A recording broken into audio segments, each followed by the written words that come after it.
And then how did Seru event and loot change after the first exploit? Keebs asked. Oh man, how did that work? So Seru, is there a pathing? Was it a pathing exploit that they could just go in and kill Seru without getting hit or something? I don't remember exactly what it was, but um, was that the Ancient True North thing? I think it was actually, where they just replaced the spells on Seru with Ancient True North. I think that's what that was actually. How did it change afterwards? I think just the whole encounter got redone, if I remember right. I think Paul went in and remade it, if I recall, because he helped with that zone a bunch. I think he got pulled in charge of that. Um, I don't really remember too much about that, honestly, about Seru, other than just the exploit bit. Yeah, I don't have any info on it.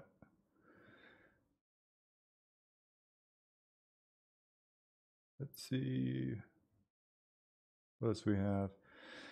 Dustbow, how does such a large lore set for something like EQ stay organized? Is there one lore master / gatekeeper deep in the server dungeon that blesses or denies stories? um, so I mean, sort of. I guess I was sort of that guy, but I mean, people were writing individual story pieces. So I wrote a sort of an outline. I had a basic timeline of major events, and I had a world layout with a map of like where continents were, where major cities were, and all that kind of stuff. And then everything had to be built off of that, or at least mostly consistent with that, so that everything lined up and there wasn't internal inconsistencies. But everybody else just like would grab a section of the history and write out what happened in there and more specifics. And that's actually why that's why those short stories were so cool, because they gave characters like life. We had a bunch of characters that were just like a line on a dock somewhere, and then all of a sudden we've got 3 novels that describe this dude. He had a real personality and stuff like that. Um, Sorry, I'm kind of rambling on this a little bit. I love doing that. That was super fun, being able to write all that stuff over again and just kind of put all his characters in different situations, have the reins. It was super good.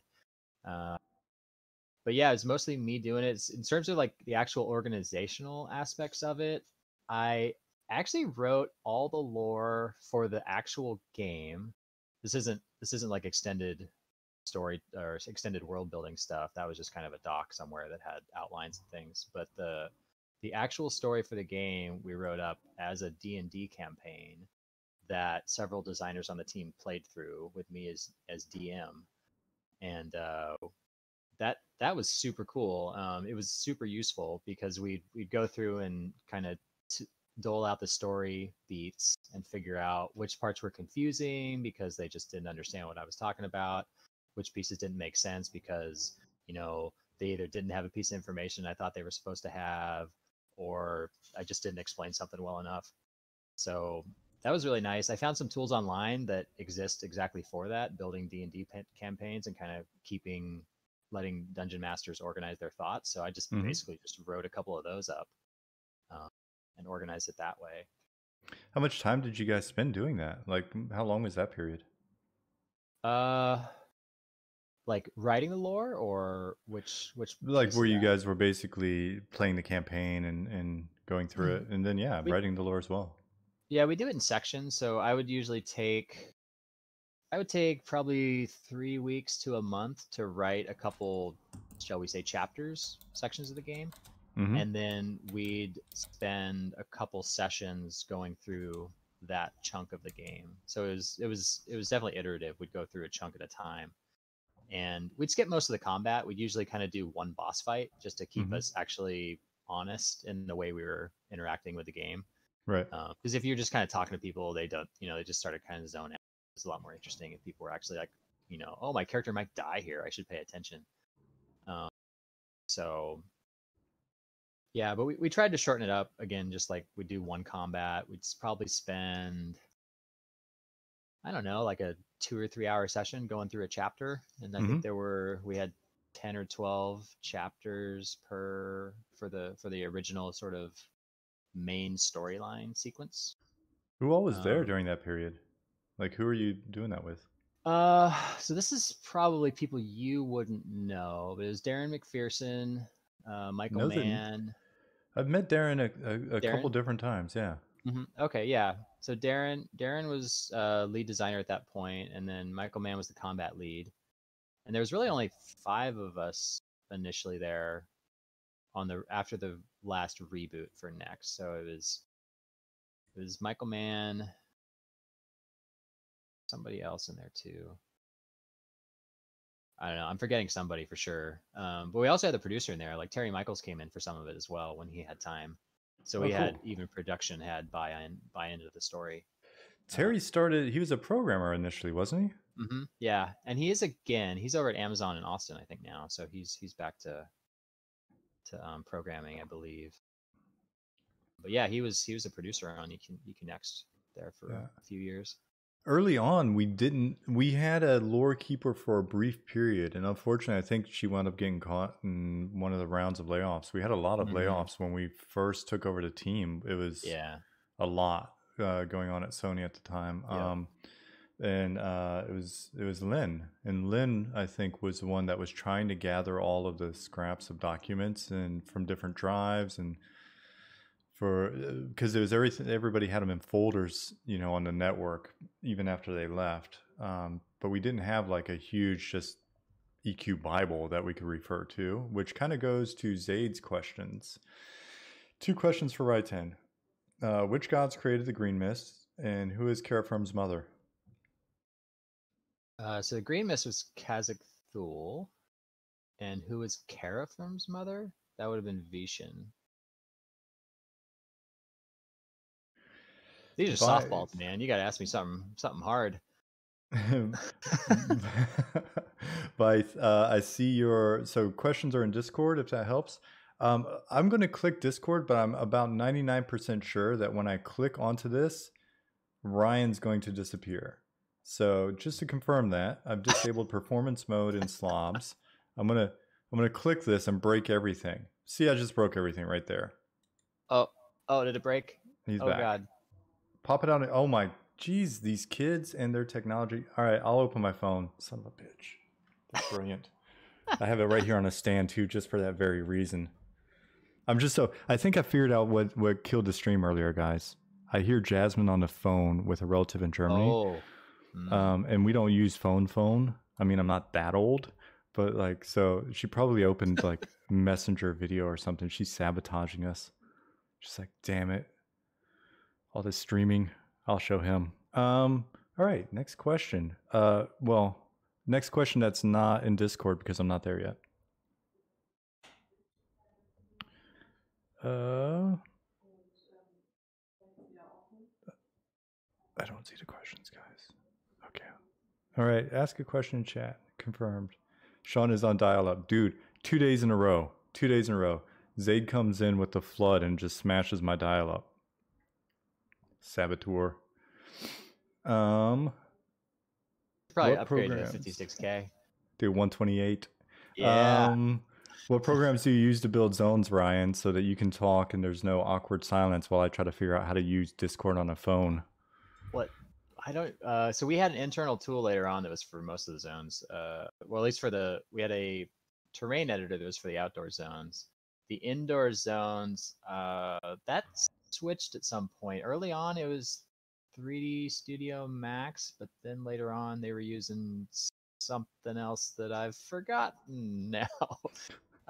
And everybody uses Maya these days, as far as I know. It wasn't Maya then. I don't know that EverQuest actually was built to accept Maya files, unless, I mean, it might have after I left, but we never used Maya on, not for EQ original, and definitely not for the zones.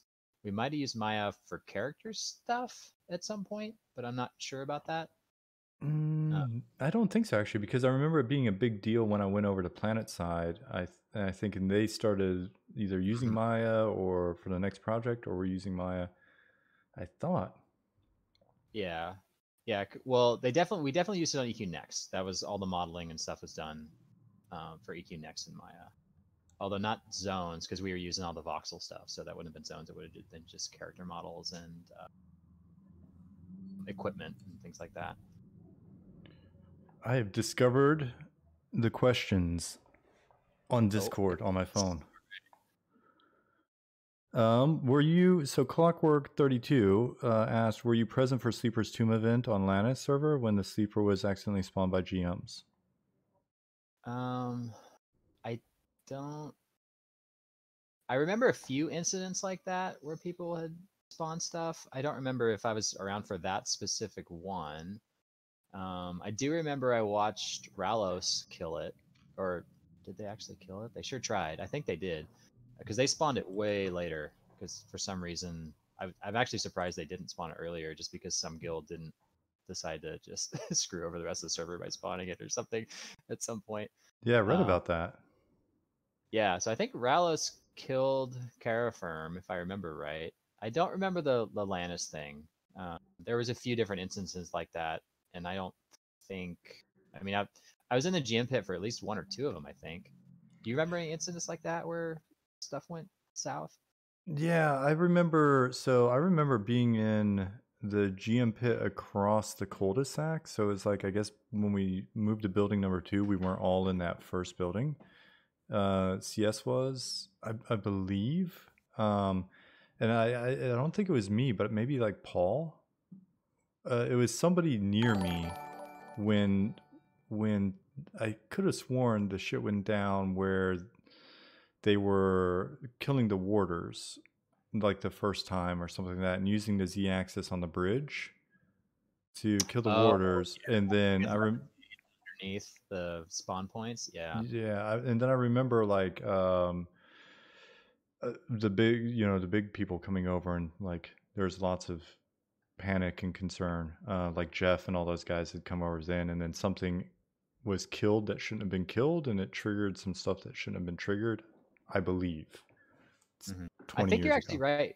Now that you're talking about that, I'm pretty sure that was Paul. Like, I think Yeah. Paul got told to do something. His lead said, "Hey, depop that thing." He's like, "Okay," and he did it, and then he caught a bunch of shit for it later. Yeah.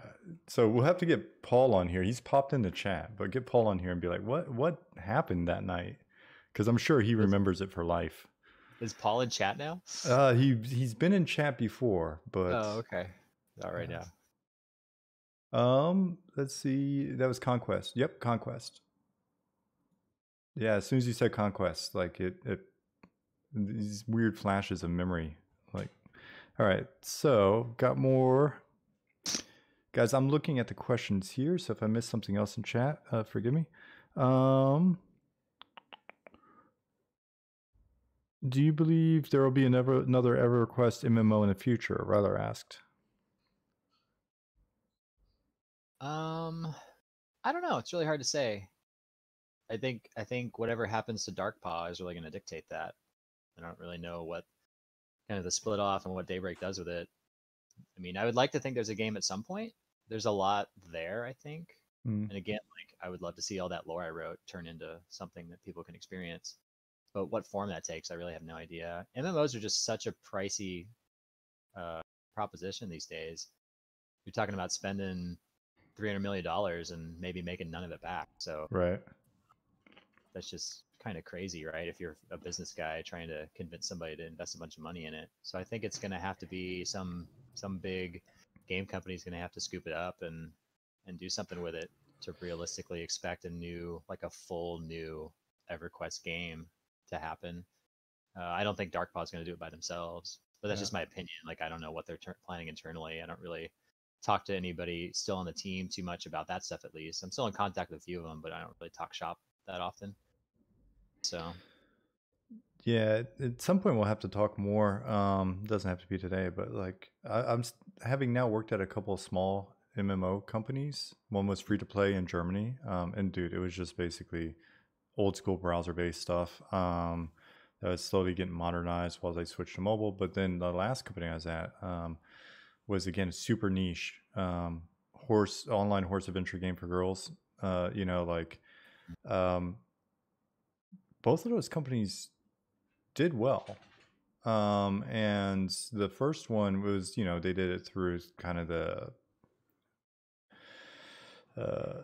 They did it in the old school, like essentially pay to win way. So I'm not condoning that, but like the last company I was at, very subscription based, very is kind of not the most accessible game for a game targeting young girls. But they saw linear growth for 8 years up Oh, until when I left, or 9 years. Good linear growth, awesome. and it's Yeah. targeting a very niche thing, and it was a very simple game. So it changed my mind as to whether or not we could make MMOs. You can't make a $300 or $300 million MMO and expect to live these days. But I Yeah. do think you can make a couple $1 million MMO. Like I'm starting to become of that belief. Yeah, I think I totally agree, and I guess I say that.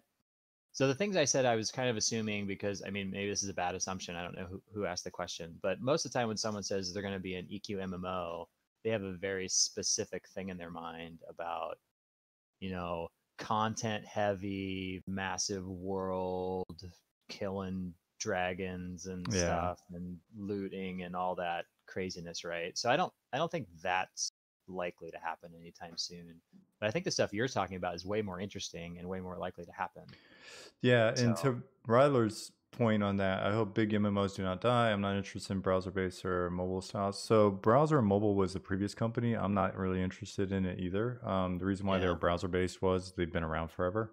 The last company was basically a traditional MMO. It just Hmm. felt like stepping into 1999, even their processes and tools, right? Oh So it really? felt, Yeah. yeah, so it's very just sort of the same thing all over again.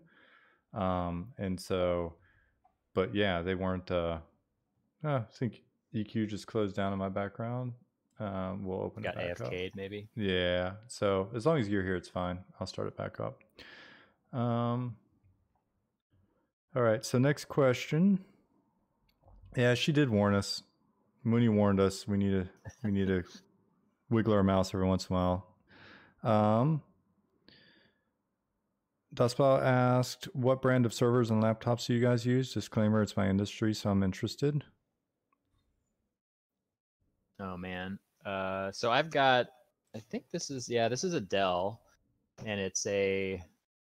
This is sort of a sad story, but the Molten Studios that was down here in San Diego for a little bit.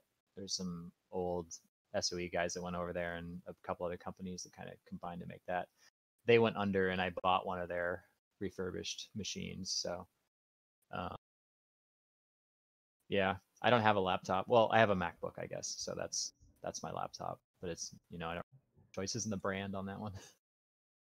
Yeah, in terms of like servers Oh man, for yeah. games, I wouldn't even. For servers, I mean everything's running on the cloud these days. Like any new game that's coming up that's going to be server based is either going to probably be AWS or Azure, I would imagine. Yeah. Running your own server clusters is a fool's errand at this point. It's just so much more cost effective to just use the existing setups. And then I noticed with like PlayFab and other services, it looks like Mm-hmm. they're trying to just take over the full backend and go, here, just plug your game into an architecture that works for MMOs. Have fun. Yeah. Yeah, a lot of that stuff's still sort of in the infancy phase in terms of the life cycle, I think. There's just so much integration you have to do for a Yeah. lot of that stuff right now because um, they're just young in their life cycle, so they support all the major stuff, but if you want specific things, they don't always support it out of the box. You kind of have to get creative on how you implement their features. So Keebs asked, how did devs feel about merges to servers for or against, and how rough was it to merge the databases? We had another merger recently. So, so curious, what went through recent another merger recently? So what oh my goodness, I can't talk. What did you think? I think they were needed. Like the server populations were waning. It was just really hard to get a group, and there's just lots of downsides to having low population. So I think the mergers were definitely necessary. I think it can be unfortunate to kind of lose your community in a way when you suddenly have to combine them. But uh, all said and done, I think they needed to happen, and they were a good thing. But they weren't like the first few were super painful, trying to figure out how to do all that stuff, and we had some issues, and things along the way. But now they've basically got that stuff on autopilot. Like there's just a command they run essentially to combine the servers. It's not quite that simple, but it's they've done that a number of times now and they've got it figured out. So technically it's pretty much a solved problem. And Nick asks, do you remember Conquest Seeper's Tomb incident where they got banned? I think that was the one we were referencing earlier, so may have already covered this. I think that was the same one. I think. That was Yeah, and then Nick also asked, do you think they'll continue using ForgeLight, and how is working with ForgeLight in general? So we weren't actually using. I've never been on a game that was using ForgeLight. Well, I guess I sort of was. There was a brief moment where EQNext was using it, but once we switched to the voxel concept, that went away. So I'd actually never used ForgeLight for more than, I guess, just the 6 months there. So I don't really have a lot of opinions on it. Yeah, Okay. I imagine they'll still keep using some version of it along the way, or they'll iterate on that tool to make it what they need it to do. So, but neither one of the EQ games use it. I think it's just PlanetSide. Yeah, I think it's just PlanetSide at this point. If I'm thinking right. So Nick's follow-up response to that, if you didn't see in chat, so EQNext had its own engine different than ForgeLight. Interesting. Yeah, I think it used some of the ForgeLight stuff, like there were components of it that it used, but the voxel stuff basically made it its own separate thing. Cool. Mr. GTX, I may have said it or I may not have. Let me just double up on it if I did. Thank you for the follow. Token LLC, thank you for the follow. Next question. I'm going to bounce all the way down to the bottom real quick. Do you know how AC works exactly? So that came up in chat the other day, and there was a reference to a forum post. I don't know if someone actually found that or not, but I did know at one point. I can probably remember a decent chunk of it. I can give you the high level overview basically. So there's internally in combat, when you're going to get hit by someone, the game makes what is essentially a graph of possible outcomes, and the percentages for each of those hits to happen, which are basically damage values. They're an inverted bell curve, so the extremes on both ends are more likely to happen than the middle. And the higher your AC is, the more it pushes that graph down to the lower hits.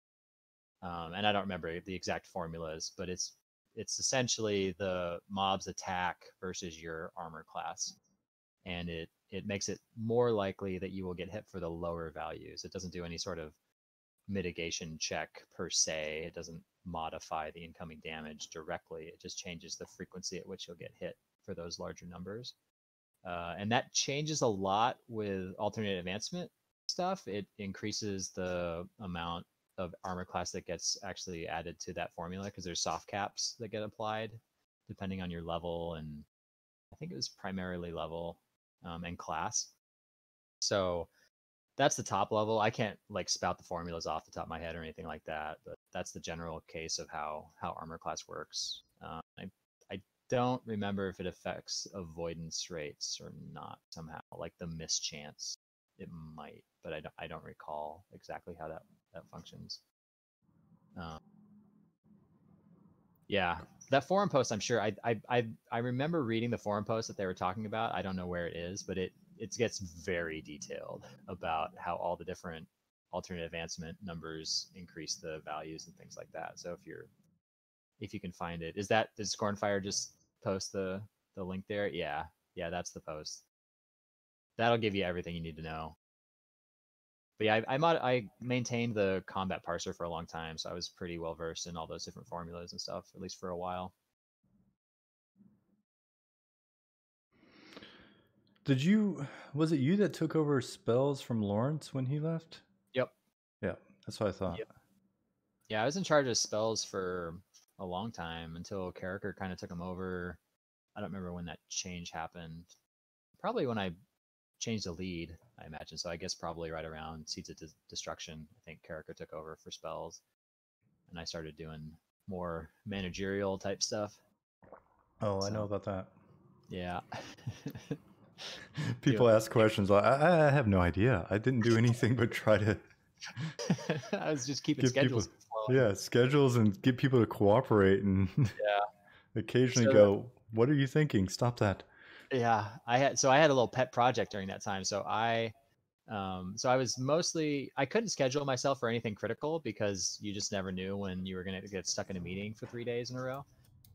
So I was almost never on the sprint planning schedule, or at least very minimally. But Mm-hmm. I had sort of a background task that was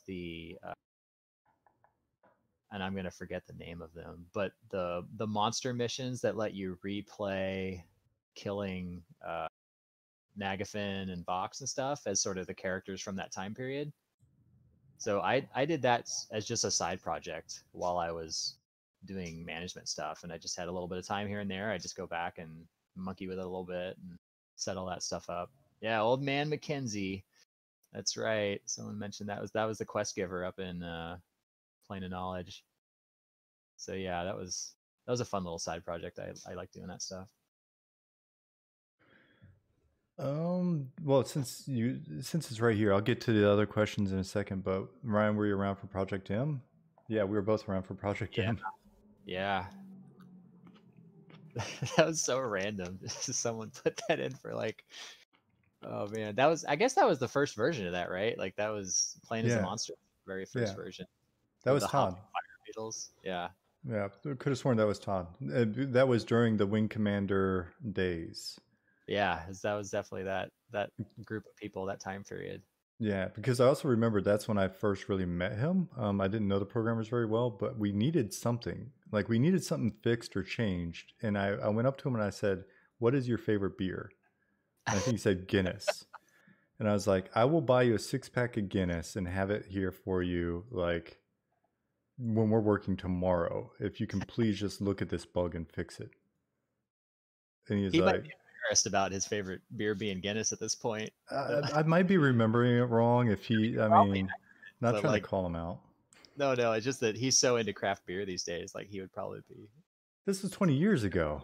No, right? None of that stuff existed. It was like Guinness and Sam Adams. I learned a valuable lesson though. Like if you want to get programmers or other people to get something done quickly, just bribe them with alcohol. Yep. Because most of these people were working extra time anyway. So I mean, they're gonna work some overtime to get a little extra beer. They're gonna do something else. Yeah. He had beer with his pizza the next night, I bet. Yeah. Let's see. Yeah, guys.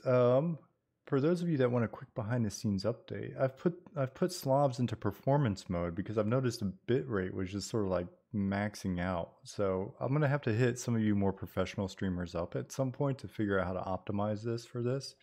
We won't tackle it here, but just hit me up on Discord or something if you're willing to help. Scrolling back up, Frog World asked, there are a few items throughout the world that are labeled as quest items, but no one knows what they're for.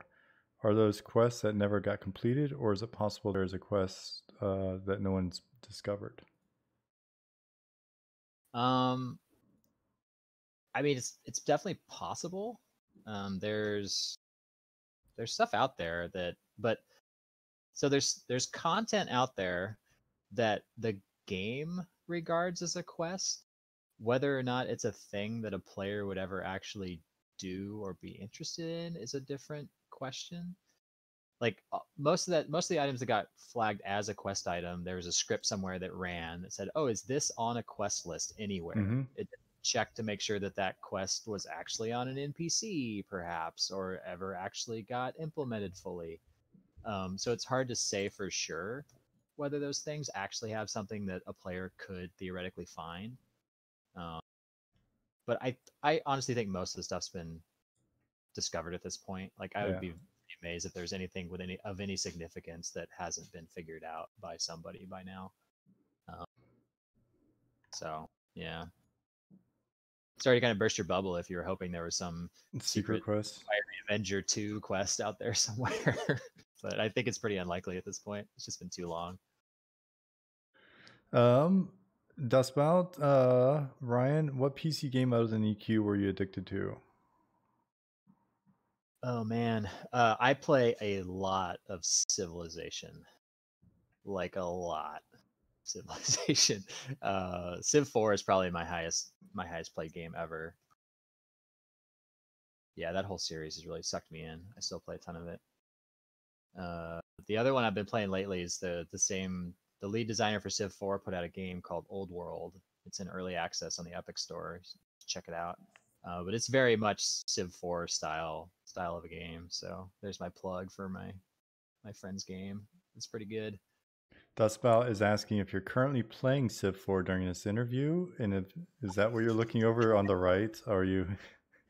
I think I've just got Sean's head in the middle of this, off the middle of the screen here is the problem. Yeah, unfortunately, my head is on the screen. If anybody knows in Discord power user, if I can remove this little green box that is on the screen with them, that would be awesome. Venetti. Actually, chat is probably what you're seeing. Mm-hmm. No, I know. I'm just kidding. Venetti, I know you guys were in CS at the time of EverQuest Live through POP, which was what I would call the golden age of EQ. What was the culture of SOE at the time? Getting at that, I think the project was hidden and viewed poorly by most, and then it launched and was a massive success. Were people walking around pushing their chests out? So I think we were both out of CS at that time. This project you're talking about? No, just the expansion, maybe. Bless you. Sorry. So yeah, the I guess, Vinay, were you talking about the expansion itself was kind of on a DL and then it came out and was big? But yeah, so what was the culture like SOE during those early years? I would say my immediate response is very Wild West. Yeah. Yeah, I mean, like I said, garage band, like it was very much, you know, just a bunch of people doing what they like doing with almost, I mean, not no oversight, but especially early on. And like you were saying, Sean, it changed a lot when Planes of Power came around. We got the new producer, like we're gonna have schedules and we're gonna try to figure out how long it takes to make things and be a little bit more organized. But yeah, I would say people also, I don't think, and maybe I'm just getting older, so I think maybe people aren't thinking this, but like we're mid-20s. Most of it, like for me, that, you know, I'd been in the Army, I'd owned a skateboard park with my family, and then this was my first real job. Let alone working on a team with like 60, 70 people all said and done. Yeah, I was 23, I think, when I started. Yeah. And we were making good money. Yep. And we had what was at the time the #1 game of its sort essentially in the world, or at least as we paid attention to the world. Yeah. Yeah, it was a weird trip. That was very, there's a lot of energy. Yeah. Yeah, a lot of personalities, a lot of people were, I mean, almost all the people on the Planes of Power team had played EQ for a long time. Right? Like this wasn't, you know, developers that had worked on it for a long time. We were just a bunch of players that wanted to get involved, with only a couple exceptions, right? Like I think everyone on the Planes of Power team was at one point an apprentice, with maybe 2 or 3 exceptions. Yeah. So we all came out of the GM pit and we're all previous players. So I mean that tells you a little bit about the development process there. We weren't really hiring people from other game companies or anything. We were mostly internally pulling people. So I thought we had one designer from another company, and that was Rich. yeah, I think so. I think Rich was, yeah, and I mean Steve was the other sort of senior guy for a while there, and he was from the GM pit as well. So yeah, it's Steve Burke. Yep. Yeah.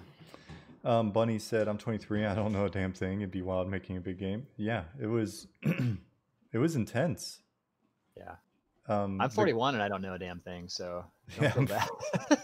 45, don't know shit yet. I'm yeah, nothing. Starting to figure some things out, not technical things though. The one thing I think I figured out is that no one knows anything. Yeah, that's it. So like, don't feel bad about asking questions. The cool thing though is, and I think I've mentioned this before, is there wasn't really we didn't think about limitations. Like there was no status quo, so it was just like, well, why can't we do this? Yep. Totally. Well, because blah blah blah. Well, fucking figure it out. Yeah. Like go back and figure it out. If you're saying we can't do it, it's because you're not trying hard enough. It's like, yeah. I mean, that was I think Lost Dungeons and Norath is probably the best example of that, right? We're gonna make instanced content that people can jump into. Like, what does that even mean? We're gonna randomize the dungeons. Like, what? That can't work. There's no way. That was a discussion for a while, right? Like that was actually we were thinking we were going to randomly generate the dungeons before we pre-baked all whatever it was. What isn't it like 30 or something? Wasn't it like 5 themes, 6 maps or something? I forget where we landed on it. I don't remember the exact numbers. I think that sounds about right though. But yeah, it's just how are we going to figure this out? And we were thinking full on randomization in the engine, right? Like that was the first theory, and like, oh, that's no, can't do that. Well, how about if we just pre-bake a bunch of zones and make that happen? Yeah, because it was maybe we can do that. AO was the example because we had the single player randomized dungeon in Anarchy Online, right? They had a little mission space, and then it came back and was like, well, they can do it. If they can do it and they can do it for a single player and they can randomize it, why the hell can't we do it for a group and raid? And then the artists were like, were just, no, like how do we, and we built all the tile sets and we tried to work out formulas. Nevela actually created a system to put them together, like a script and like Max or something to assemble them. And it just didn't work the way we wanted. So, well, it got us 90% of the way there, though, right? Yeah. Like he had the sort of randomized layouts, and he made like 100 of them. That's right, because then we picked them. Yeah, we picked them out of the list. Like, okay, these look good. Maybe tinkered with them a little bit, like moved 1 or 2 rooms around to make it, work a little bit better. Because I remember those printouts. Because he was printing them out. He was just like, here's a list, go through and look at them, right? We worked at such an insane pace back then. When I look at my rest of my career and I look at what we were doing with that, because LDoN was 6 months. I mean, wasn't it 6 months after? I think it was 9. After because Lloyd? Ykesha came out in like 3 months. Right. It was like 4 zones, 3 months. Bank space. That was that expansion, right? Map. Yeah, exactly. And then LDoN was, I think, closer to 9 maybe. I'd have to check the time cycle, but yeah, it was really fast. So especially when we were creating new tech, right? Like that's insanity. I'm gonna grab some more of the questions. Sorry guys, we're doing blast from the past here. So Kemp asked, being content lead on EQNext, and since we never saw EQNext, what kind of content did you make? How do you make content for a dynamic and changing world? So, how much of that can I talk about? Well, I mean, I can tell you a little bit about the dynamic world aspects of it. Like we were gonna have sections of the world that weren't 100% dynamic to sort of facilitate having some content that was somewhat static in a sense. So you wouldn't just show up at, Solusec B and it's just a crater because everyone's just mined out all the walls and there's no mob spawns or anything because they just can't find a location that's worthwhile. It's like it's just a pit of lava, right? Like we weren't going to let that happen everywhere. So we had the concept of limited destruction in areas that was going to have specific content, quests and storylines and things like that. We were going to use heavy instancing even in the overworld. I don't know how many of you guys played World of Warcraft. I imagine most of you to some degree. But the stuff in the Lich King stuff where there's like static world instancing, kind of, I think they called it phasing. Yeah, phasing. A decent bit of that to kind of pull people through the story, but keep them in a shared space when outside of those areas. So we had a pretty, it was a very ambitious goal of probably 3 or 4 different main pillars of content that we were going to create. And the big one that was what's obviously spent the most time on was the user created stuff, and that's most of why all that voxel stuff existed, was that we could put dungeon master powers in the hands of players and let them create content, and then have systems on the back end that would sort of reward players for playing through that stuff. And that was all the stuff that we just never quite got to because Landmark kind of cratered. Actually, I don't know that that's probably unfair, because Landmark actually went over pretty well with a small player base. I think it just really got caught up in the Daybreak buyout was the biggest reason that all fell apart. Because that was basically when that project kind of started to decline, was when Daybreak bought them. And I hate for that to sound bad about the Daybreak management or anything. They just weren't prepared to invest the amount of money that was going to be required to build that. And that kind of gets back to the $300 million conversation we were talking about, right? Like, you just can't spend that much money on a game and expect to make it back. Yeah. So Hartzman hit on that a little bit when he was here, because he was saying, like, just from, like, you know, investor standpoint, these guys are used to going, hey, if I invest this, how are you going to return 10 times that? And if you're going to invest, you know, 300 million, then how am I get my 10, or, you know, how am I get my 3 billion back from you? It's just not going to happen ever. Sorry. Right. So, let's see. Now we've made it to Zaygod asked, what's the story behind Saren the Lunatic? Saren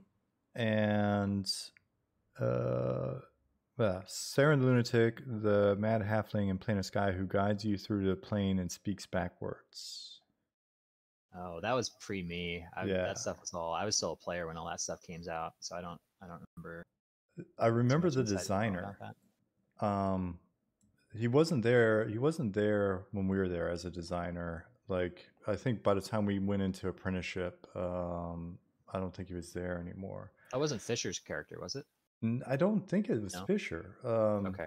Fisher's going to be here next week, cool. so we can ask. And so he'll be able to hit some of that older stuff before us, because he predates us. And he'll know this person's name if that's who did it. But yeah, so let's see. Sorry, Zaid. Vorlork, man.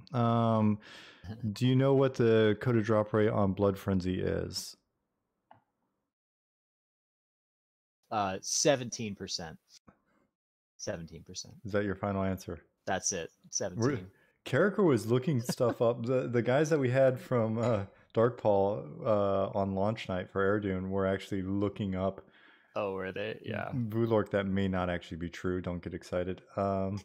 They were looking stuff up in the database. A lot of that old stuff was sort of a standard 80-20, I think, for like the rare and the common, but I don't remember for sure.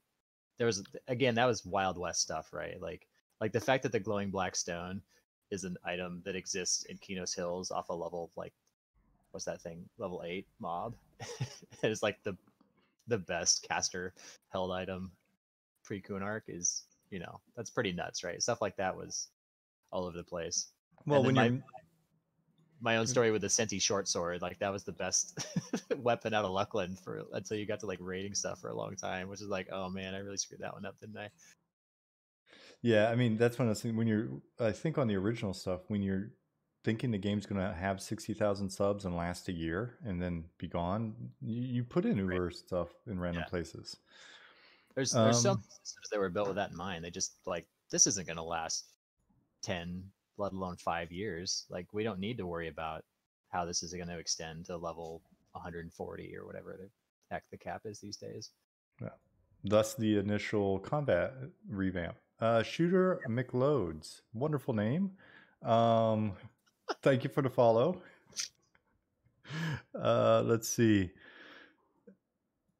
Scrolling through. Sethric, if you had, I was afraid to look up after that one. I was like, what's going to top Shooter McLoads? Guildspur and Lad V, thank you for the follows.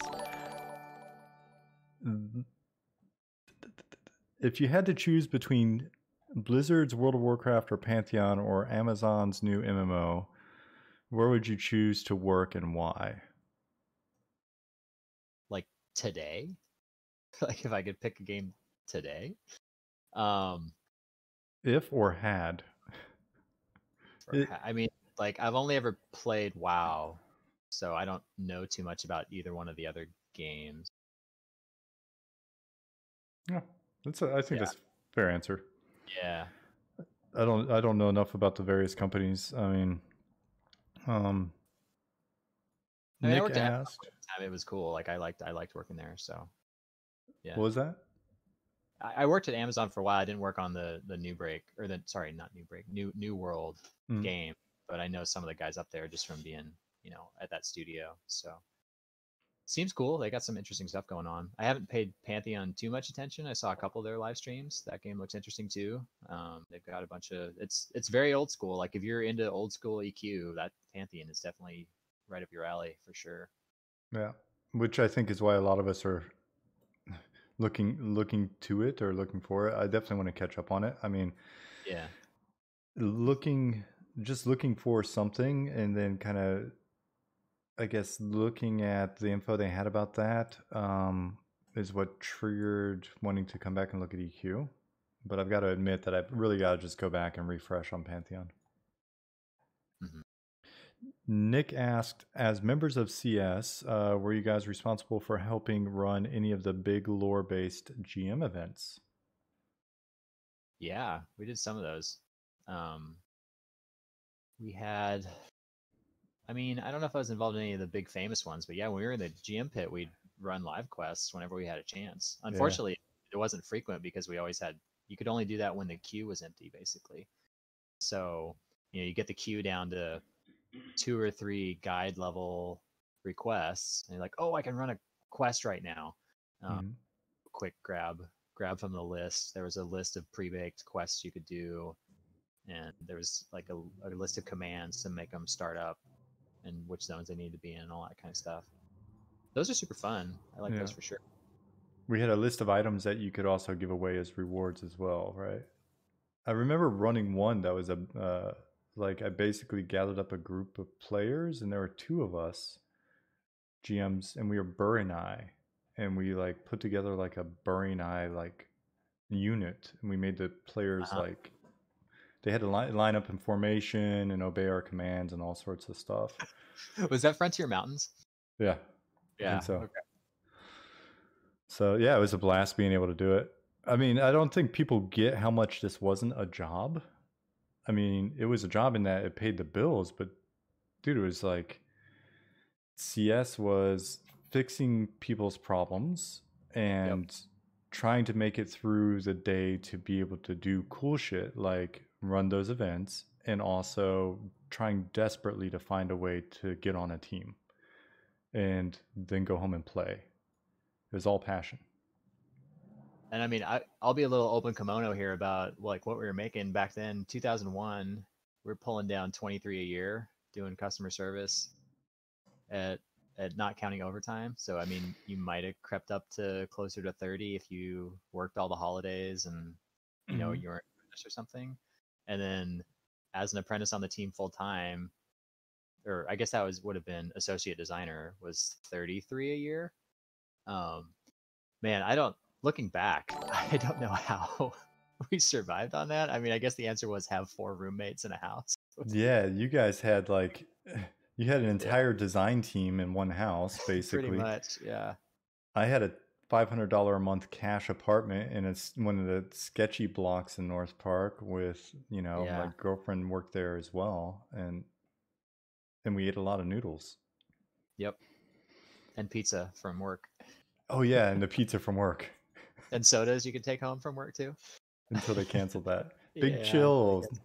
Thank you for the follow. Um, well, and the other thing too is if you're working all the time and you're playing EverQuest all the time, you're not really spending a ton of cash. That's also true. Yeah. I mean, it was just basically food and like beer on the weekends. And even then, like when I was in the GM pit, my days off were Thursday, Friday, so I didn't really have a weekend. I couldn't do anything too crazy. Mostly just kind of hanging out the house with friends, people from work. So yeah, I wasn't spending a lot of money, so that was good. Yeah. Steve pulled me into his guild, and so my weekends were almost always just raiding. Honestly. Yeah. Yep. So Yeah, I was in Steve's guild. That's how I got the job. Actually, was Steve. I was Steve's guild leader, and Jeremy was in the guild too on Ralos. And then they were like, "Hey, we're looking for, hiring customer service people. You should come down to Fanfare." So I came down to Fanfare, and then did an interview after Fanfare was over. I think like the following Monday, and that's how I got the job.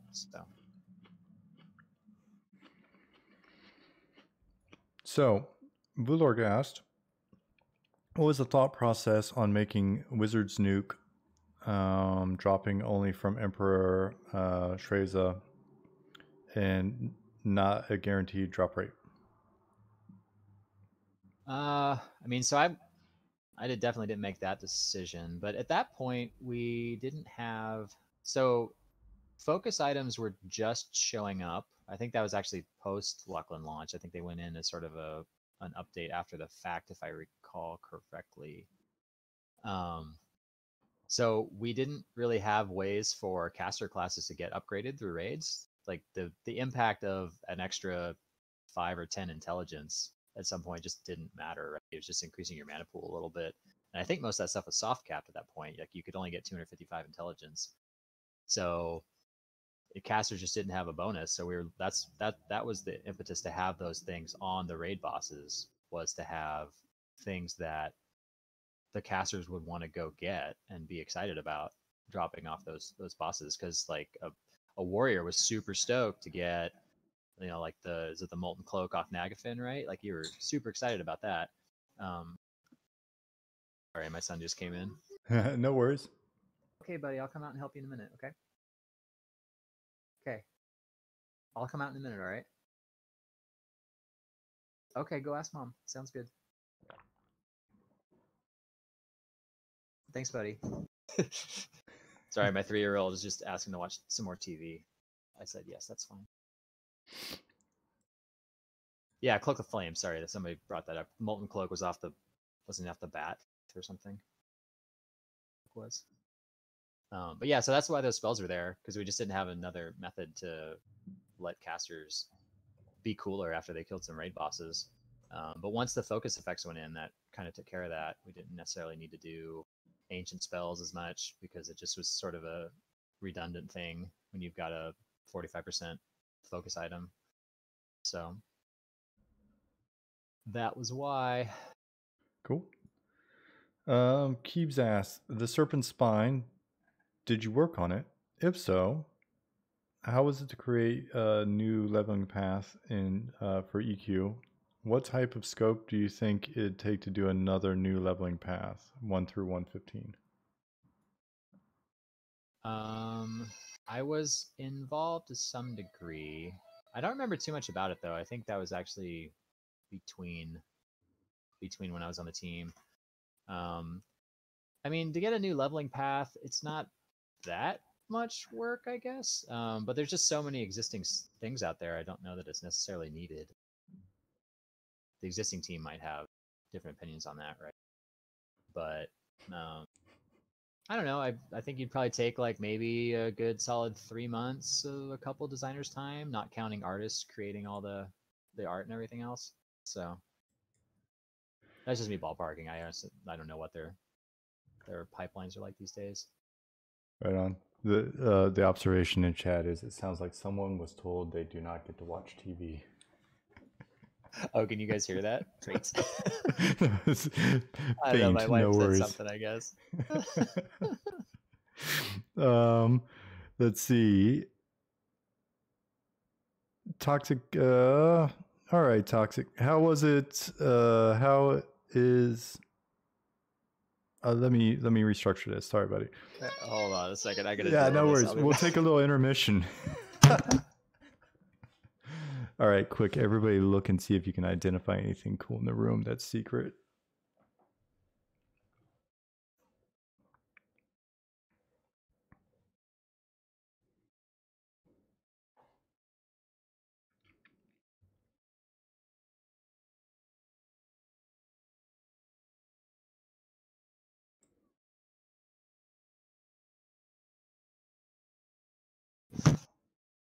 Sorry about that. Not a problem. Do it, Bunny. He was real mad that I wanted to get a cheeseburger for lunch, and he didn't want a cheeseburger. Parenting's great. Toxic ooze, no worries. Parenting it's a joy. It's a gift. Parenting with COVID, good times, dude. You guys, I got all the empathy in the world. It's just, my puppy is very quiet. Yeah, right. No worries, toxic ooze. How was Smelly back then? I'll get started, and then we got a man down. He'll be fine. This happens sometimes when he gets told he can't watch any more TV. Oh, yeah. Got to get him in farming gold. Yeah, right. Let's see. How was Smelly back then? I didn't have a lot of interaction with Smedley back then, honestly. Like I was so far down the rungs.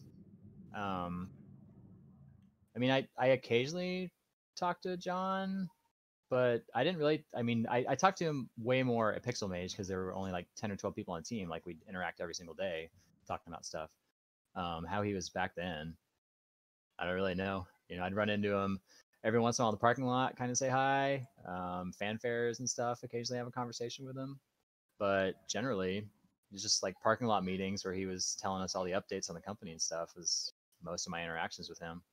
So I don't really have a lot of info. I got to interact with him a decent amount. Yeah. Because Pfister would always just kind of grab me and go, well, he'd grab all of us. He'd be like, design guy, tech guy, art guy, come here. We're going to go talk to Smedley. So, which was honestly, when I look back on it, it was a unique opportunity to be like a year and a half into the industry and then get to deal with executives. Yeah, totally. So I definitely think that helped me a good bit in terms of just sort of getting a better perspective of like, all right, so they're just the dudes in charge. They don't, they don't know everything. Yeah. There's not, it's just they have a different set of responsibilities. And then Pfister was so good about just being no bullshit and just being like, hey, no, like I disagree with that. Except he would say, well, that's an effing stupid idea, like, and he didn't care if it was low level designer or Smedley, right? It was just. That was not my experience. That was not your experience. Oh, tell me, because I've created a story in my head about you might have like maybe I just had him on an off day. Like the one time that I was in a meeting with John and Pfister was the most deferential I had ever seen him in my life. And maybe it was just because of that particular topic, and like it was just like, he didn't have strong opinions on or whatever, but he was just like, okay, just and that was so I was helping do the Maps of Mirrors book that we were published with all the like the EQ Atlas thing, and the company we were contracting with had just a radically different schedule than we needed to happen. And I was trying to coordinate all this stuff, and I'm like, they're doing it at this rate. We actually needed to do it at like 4 times that rate to make the date for the publishing.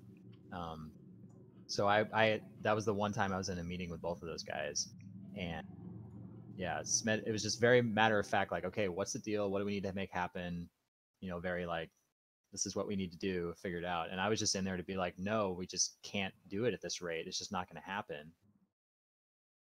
But yeah, that was the one meeting I had with both of them, and Pfister was very like deferential to John, and maybe John was just like really mad that day, and Pfister just knew not to pick the fight or something. Yeah, I think, don't get me wrong, it wasn't always. There were definitely those days, right? Where it's like the button pushing is not going to happen this day. So don't want to generalize too much. My experience with Smedley was he was the company that we've described to date. So like you described sort of the garage band, Wild West. Yeah. He was the perfect sort of embodiment of a CEO that is the CEO of that, right? And because he was a guy that was extremely passionate, this was as much his game as it was anybody else's during that period as well. I mean, his role in all of this is critical, especially post Kelly Flock once Kelly left.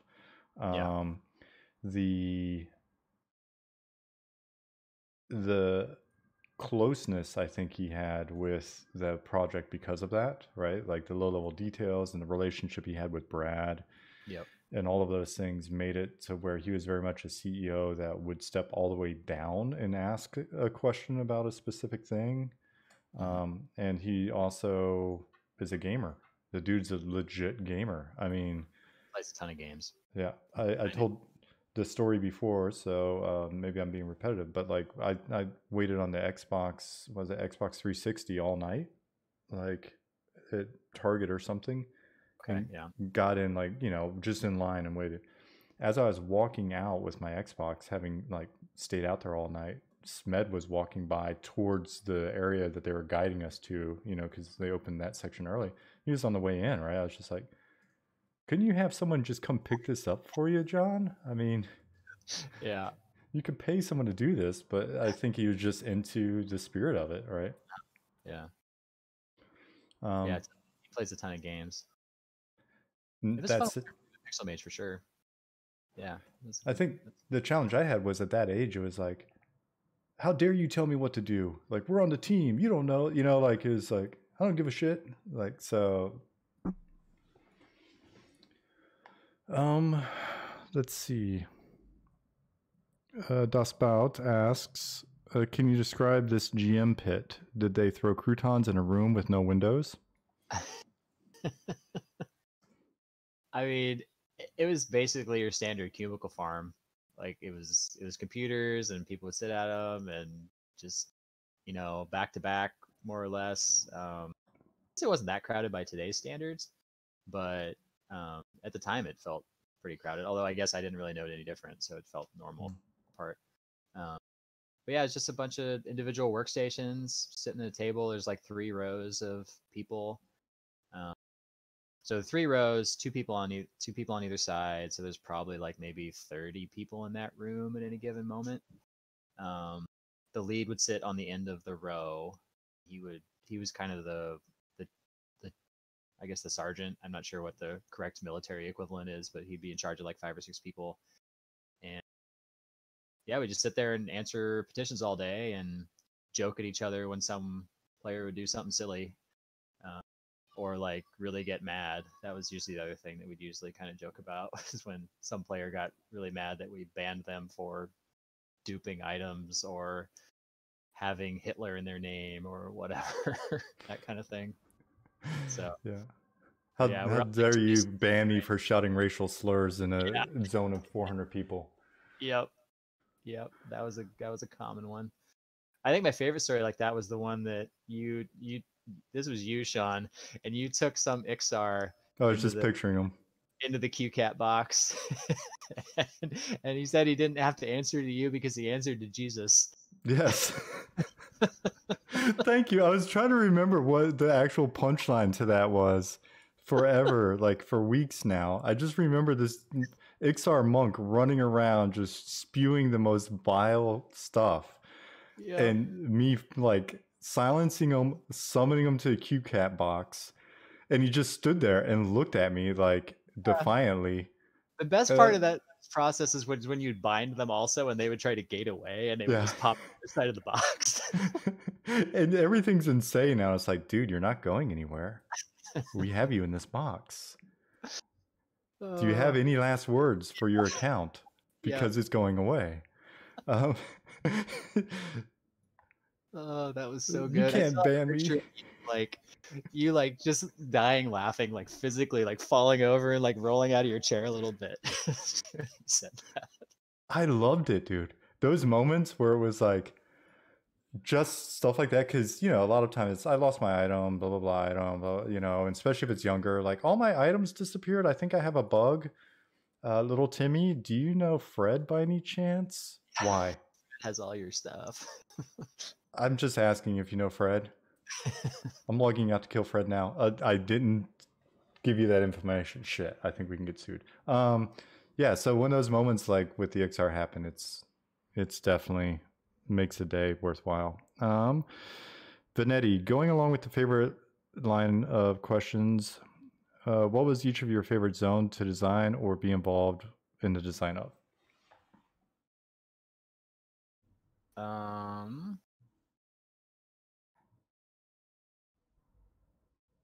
I like doing Bastion of Thunder.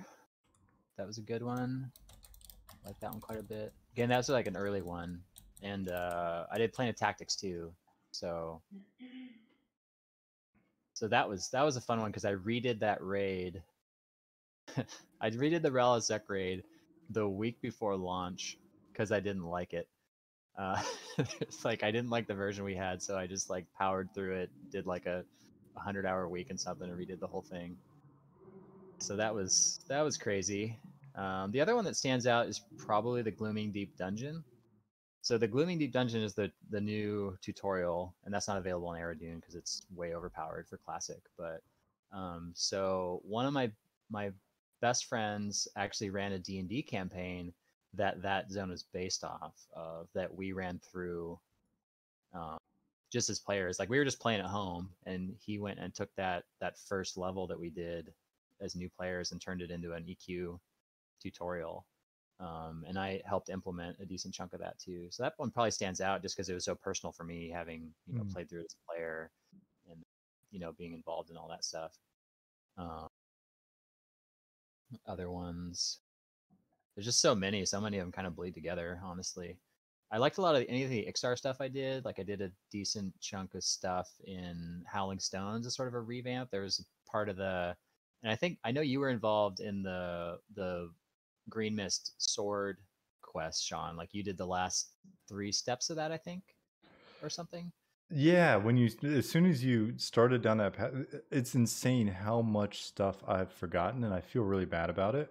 But it's like I've been watching different people stream, and Zaid, who was in here, maybe still in here, but who brought the raid in, he was explaining he was explaining like Shreza lore for the curse the other day, and I came onto the stream and heard him, and I was just like, oh wow, yeah, no, that was the intent. That was exactly correct.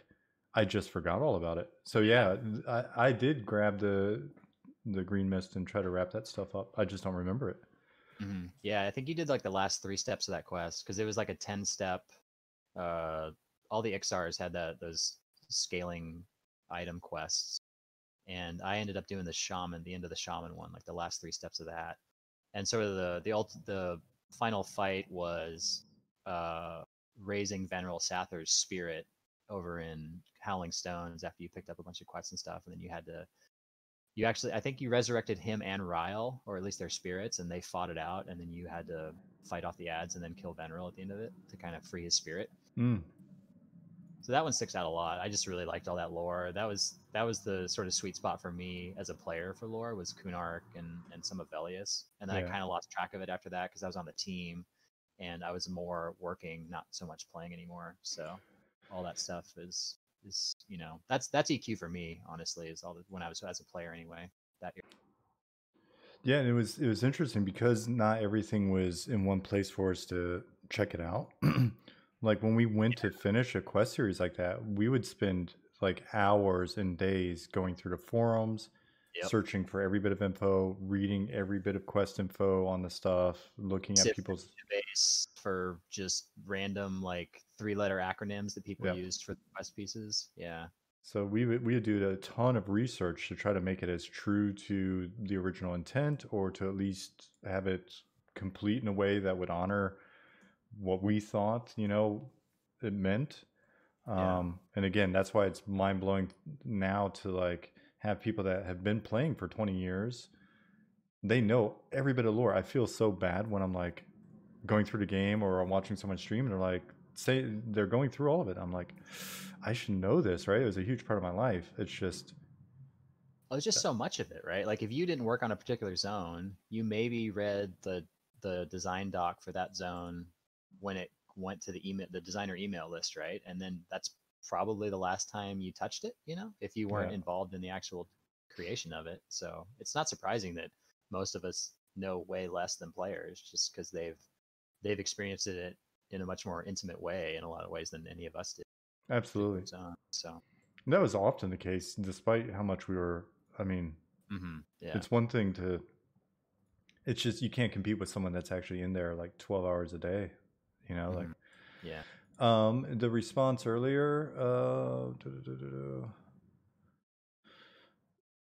So the response to your question about the zones that you worked on in favorite zones, I missed it.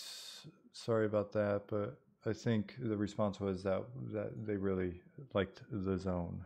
So let's see.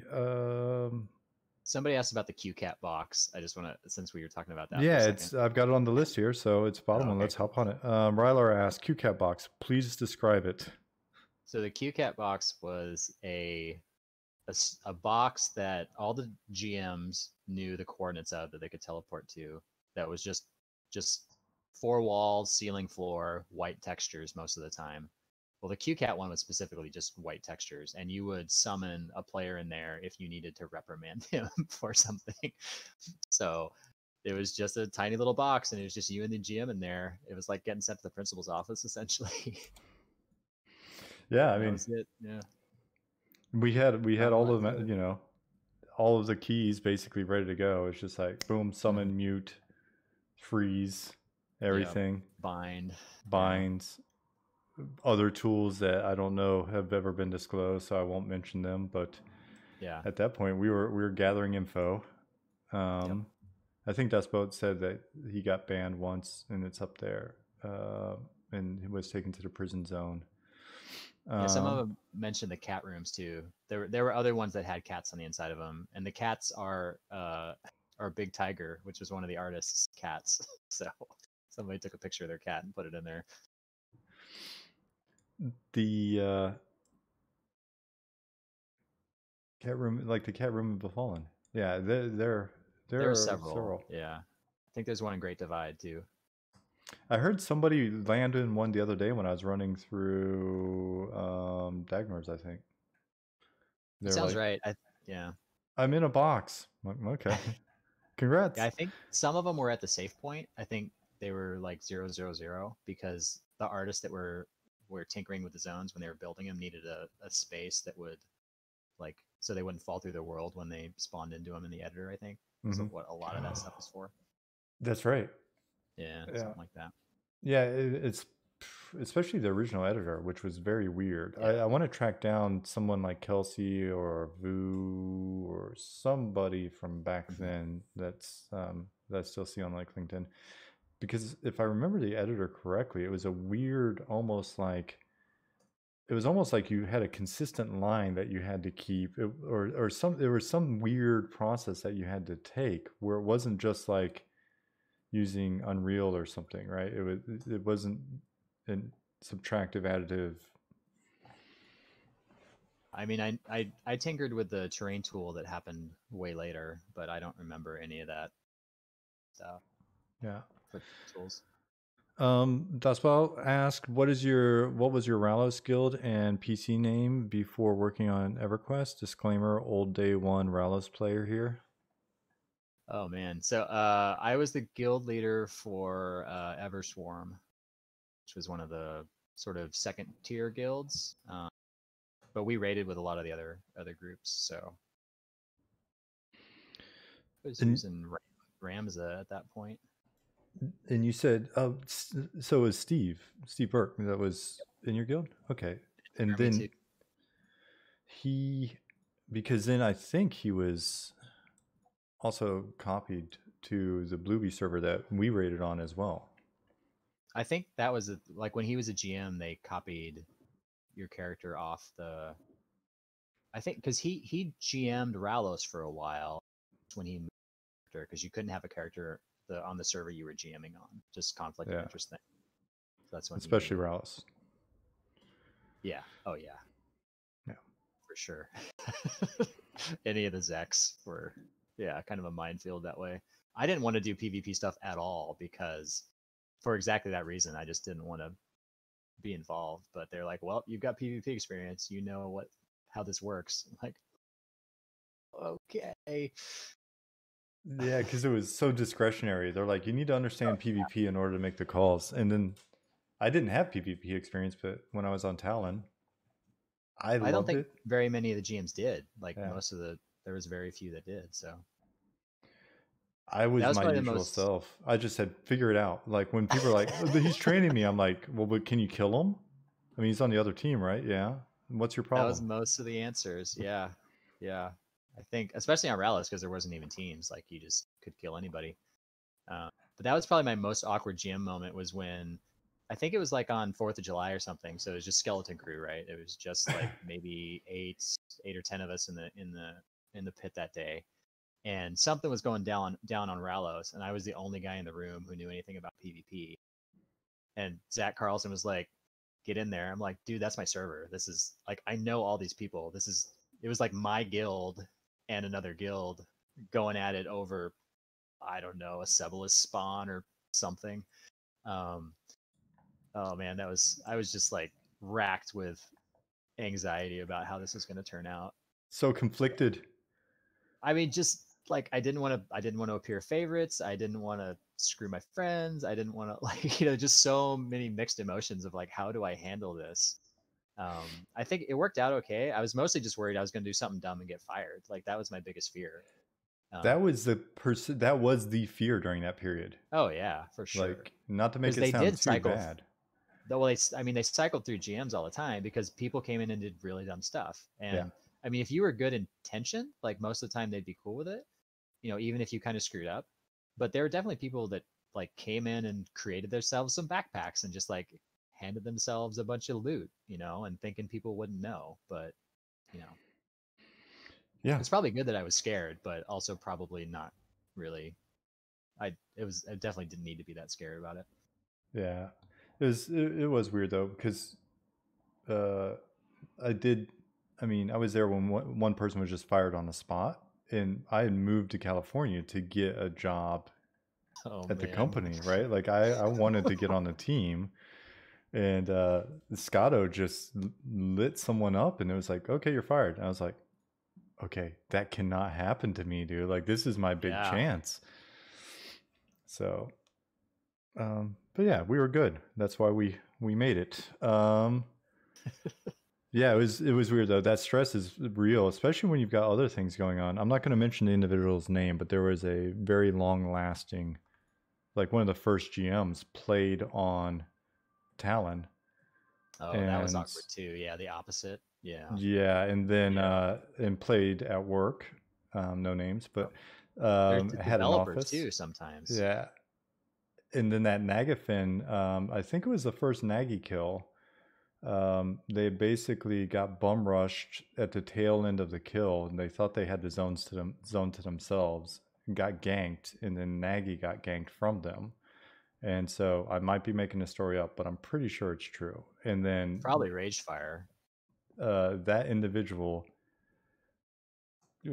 yeah, That I was the just one that was the most petitions ever was Ragefire. Was that okay.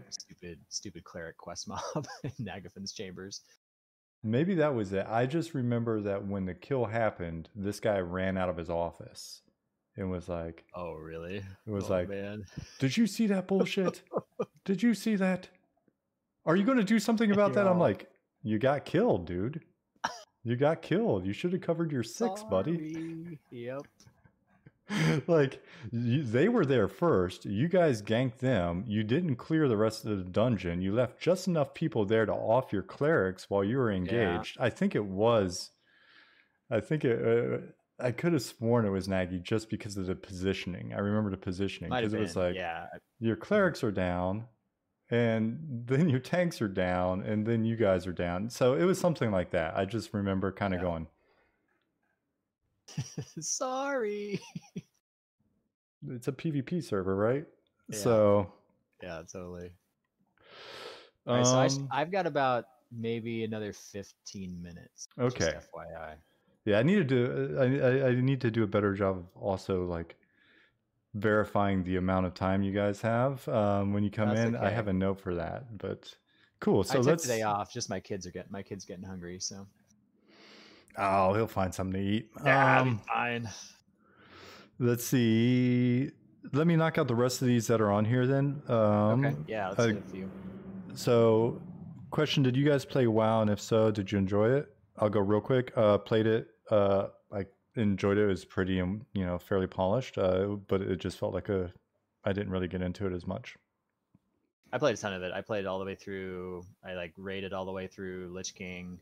I guess that was probably the last expansion that I played seriously, and then I don't remember why I kind of stopped. I think my guild kind of fell apart, and that was kind of the end of it. I just didn't have a social circle anymore to play. But yeah, I played a lot of WoW. I played with somebody's guild, like Tom Blair or somebody's, and so they sort of drug me Okay. along to raids. But to me, it didn't feel the same. Yeah. Benetti asks, can Wrighton talk about what made him make the jump from design to development and where that change came from? Yes, I mean, my wife has a ton of family down here in San Diego, so I knew I didn't want to move. And looking around, at that point, there was a lot of game studios that were kind of shutting down. It got kind of scary down here, so there's only maybe 4 real studios down here at that point. And I just decided that if I wanted to stick around and not have to move, I needed a skill set that was more applicable to different, just have a wider job market if it came to that. I mean, luckily I've been able to stay in games, but it's if it comes down to it, I've got a skill set now that I can get a web developer job or something if I need it. That was really the big thing. And I wanted to make games by myself too. Like I really wanted to do that iOS game and stuff. I'd kind of thought about starting a little studio myself potentially, and wanted a broader skill set to be able to do that as well. Just made a lot of sense. And then did you play any SOE games outside of EQ while or I guess in general, Swig, PlanetSide, etc.? I didn't the only one I played semi seriously was PlanetSide. I played a decent chunk of PlanetSide, but at that point when I was working full time and whatnot, I just didn't have as much time to really dedicate to like a full on MMO. So I played a decent chunk of EQ2 when it first came out. I think I got to level 20 in trade skills and in adventure stuff. Played a lot of PlanetSide when it first came out. Swig never really grabbed me for whatever reason. I don't know why. That never really was my cup of tea. That's about it. I didn't play. Well, I played a little bit of DCUO for a while there, but that one didn't really grab me either. Yeah, when you're in chat and stuff later on, Nick is the guy to talk to about PlanetSide.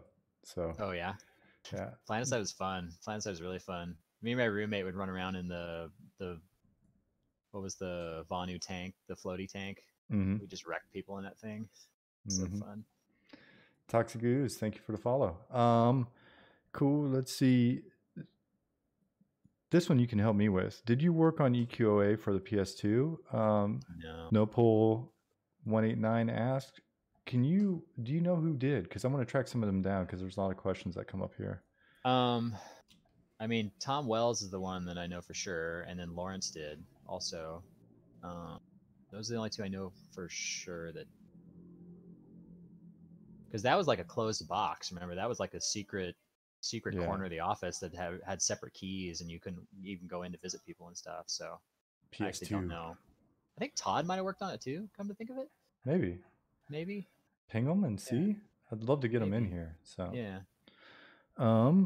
And then Scorn asked, I don't think this has been broached yet. Was your first expansion as lead SOD or UF? And how did you feel about the dichotomy and difficulty between the two? Oh man, I didn't even think about that till you just said that. But yeah, there was a big degree of difficulty change. I honestly do not remember why we did that. It's just been so long. I think we were just. I think Seeds was supposed to be sort of the less stressful. Well, that's not really true. I think we were sort of experimenting with player retention mechanics, and one of the things was, let's see what happens when we make an expansion that's a whole lot harder than the other ones. But beyond that, like I honestly don't remember the conversations we had. It's fair. Yeah, I mean, I can talk about it in chat maybe later if I can kind of revive my memories. But well, and to that point, and also with the time, you're welcome back anytime, dude. No, that'd Like be, this yeah, is for one of those. sure. Do this I, again. I, I want you Absolutely. guys to come on more than once if you're willing, because I know it's hard to cover all of it. And so I know you're playing with us, you're in chat, and then I'm happy to schedule like another one of these just whenever. No, yeah, that'd be fun for sure. Cool. Yeah, we have one question left, but I know you got to All right. go. Now let's do one question and then we'll call it. Vulork, what was the original design intention for Plane of War? Oh, so the reason the first Plane of War got scrapped is because we just couldn't make the pathing work. The artist that made it actually, like, everything was diagonal. Like when he laid everything out, it wasn't parallel with the zone axes. So that meant all the pathing was all generated in like partial triangles and stuff, and it just didn't function. Like nothing could path because it just spent too much time trying to figure out where it was supposed to walk. So I that's why that remember got that scrapped. now. Yeah, Oh my that god, he was was the only so bummed reason. on that. Yeah, Oh, I forgot yeah, how bad he felt about that. yeah. Yeah, it's too bad. I mean, it ended up going out eventually. I don't know if they used the actual art, and I think we had better path generation tools that made it reasonable, or they maybe redid sections of it. But that was the only reason that it didn't come out. Yeah. Yeah, That was a bummer. it's interesting how that stuff kind of comes back to instantly to memory. Cool, man. Yeah. So Ryan, I know you got a hungry kid, Yep. and it's we've been at this for about 2 hours, so I'm super appreciative of it. Yeah, man. Thanks for having me on. It's fun to chat about this stuff. I'm sure we got a million more stories if we, sit down for a little while. Yeah, we'll keep hitting the stories in chat here. Like I said, Ryan comes in and answers questions in chat as well, and then we'll just look and see if if you're interested, come back, and we'll do another one of these, and Cool. Yeah. we'll think of That'd be some of the fun. other people too, like Todd and other folks, wrangle them up and see if we can get them in. Yeah, that'd be great. Cool. All All right, right, dude. man. Thanks for having me. I'll see you Yep. later. All right. Bye, Ryan. Bye.